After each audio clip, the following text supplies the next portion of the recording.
Hello students, this is our day 22 class. Today we will discuss the chapter number 5 basis of accounting. आप बताओ, आपको जब pocket money मिलती है तो आप उसका कुछ प्रिपेयर करते हो कि आपने कितना खर्च किया, कितना मिला, या जब कोई आपको प्रॉमिस करता है कि मैं तुम्हें आज इतने पॉकेट मनी महीने में दूंगा, आप तभी से लिखना शुरू कर देते हो? नहीं ना, जब एक्चुअल में मिलता है आप तब लिखते हो।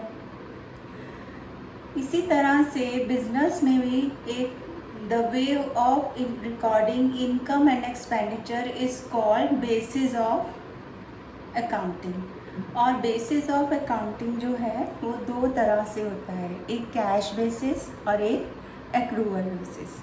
कैश बेसिस में क्या है कि जब भी हमें कैश मिला हमने उसकी एंट्री कर ली, और जब हमने पेमेंट की तब उसकी एंट्री कर ली।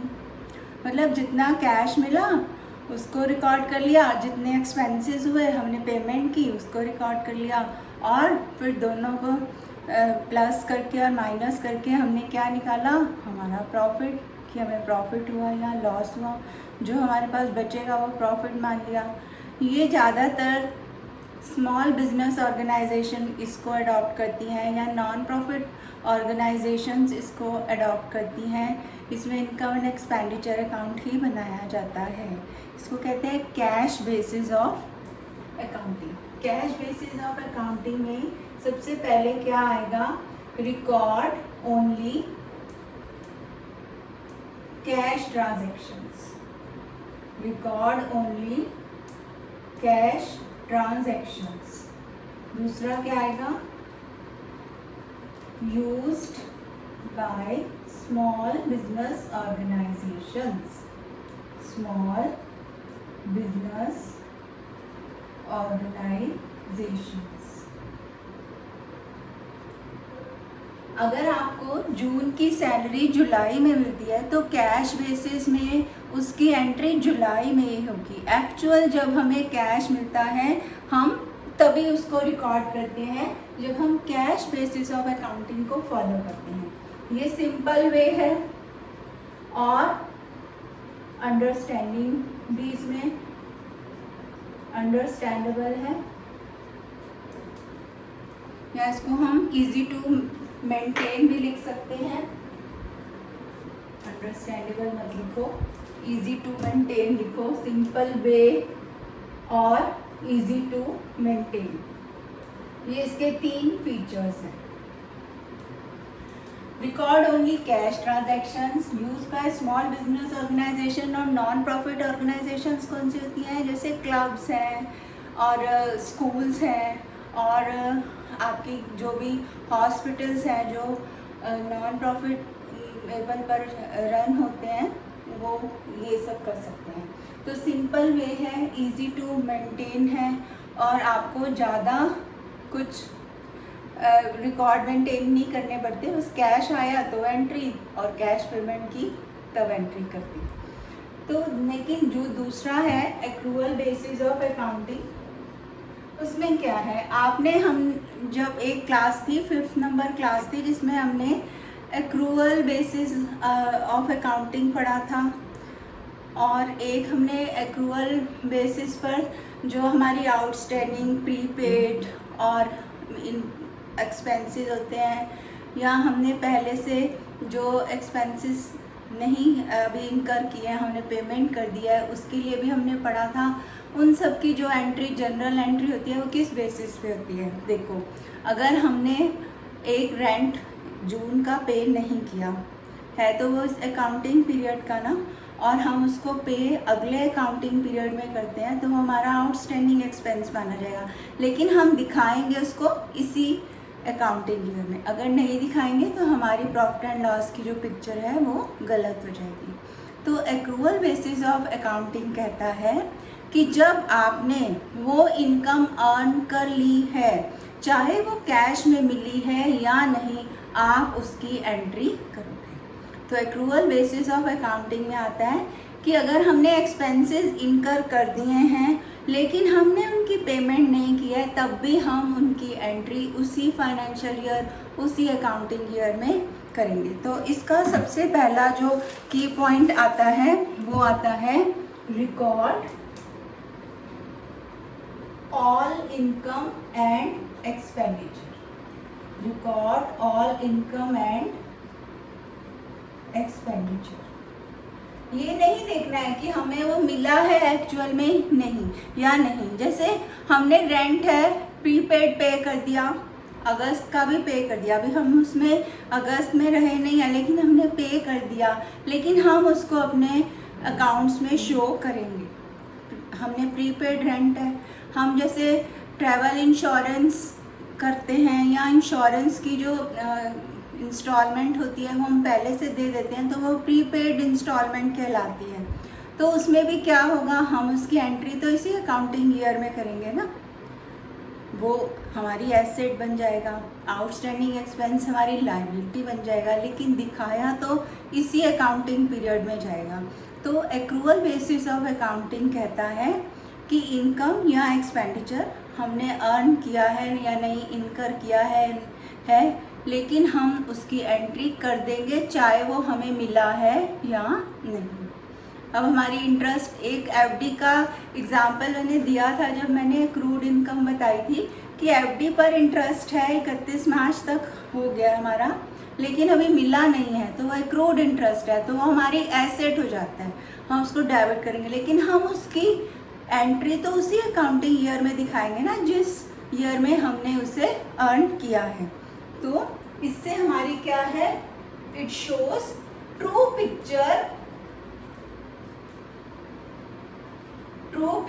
Of our accounts, picture of accounts और used by large business organisations.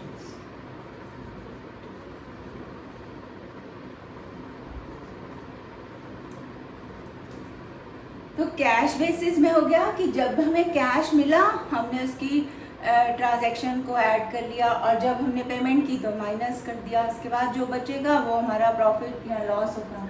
लेकिन एक्रूअल बेसिस ऑफ अकाउंटिंग में हमने अगर एक्सपेंडिचर इनकर कर दिया है लेकिन हमने पेमेंट नहीं की है तो भी हम उसकी एंट्री करेंगे, और इनकम जो हमने अर्न कर ली है लेकिन हमें मिली नहीं है अभी कैश में, उसकी भी हम एंट्री करेंगे।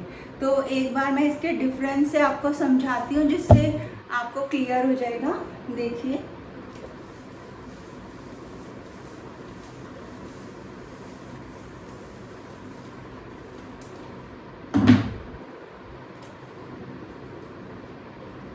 कैश बेसिस और दूसरा है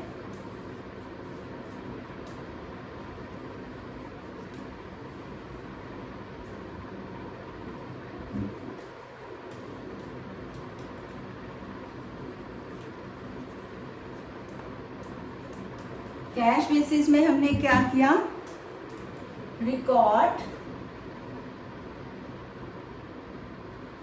all cash transactions, record all cash transactions, record all transactions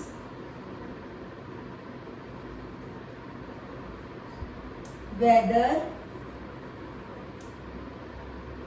it is received in cash or not, if we have earned the income and incurred the expenses।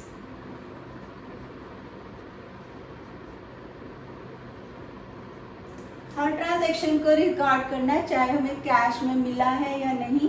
अगर हमने इनकम को earn कर लिया है तो हम उसे रिकॉर्ड करेंगे, और अगर हमने एक्सपेंसेस इनकर कर दिया है, मतलब खर्च कर दिया है, तो भी हम उसको रिकॉर्ड करेंगे चाहे हमने उसकी पेमेंट की है या नहीं। ये सिंपल टू मेंटेन है।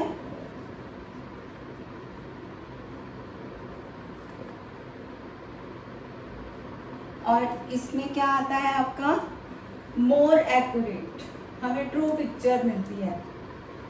more accurate. Third, suitable for non-profit organizations,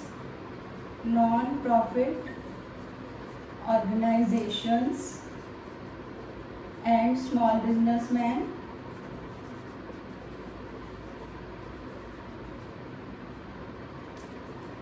और इसके लिए है suitable for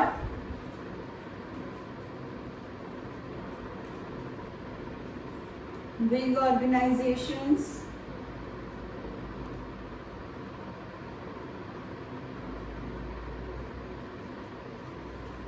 and businesses.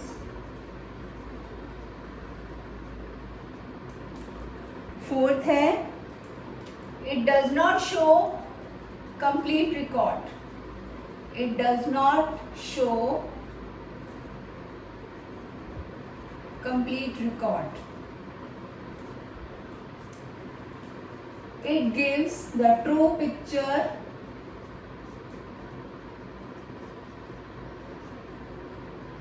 of our business.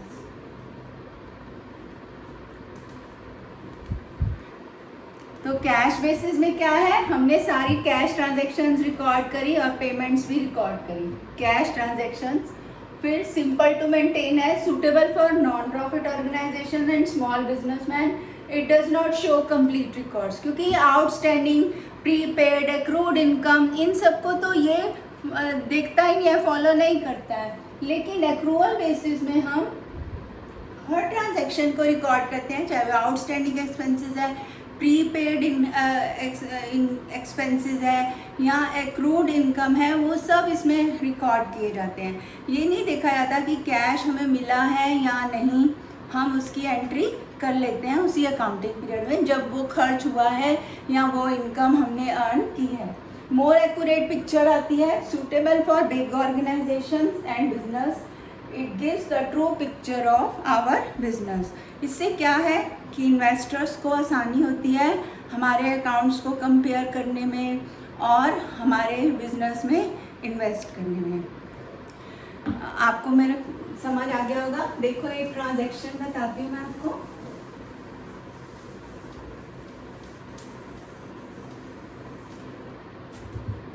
एक है salary received in July of June. जून की सैलरी जो है हमें जुलाई में मिली है. तो कैश बेसिस पर क्या होगा, इसकी एंट्री कब होगी, जुलाई में. एंट्री इन जुलाई, जब एक्चुअल में हमें कैश मिलेगा. लेकिन एक्रूअल पर क्या होगी, एक्रूअल बेसिस पर हमारी होगी एंट्री इन जून. जब हम उसको अर्न कर चुके थे उस सैलरी को, तभी उसकी एंट्री होगी. आई थिंक आपको ये डिफरेंस समझ आ गया होगा कैश बेसिस और एक्रूअल बेसिस में. That's all for the today. Keep smiling.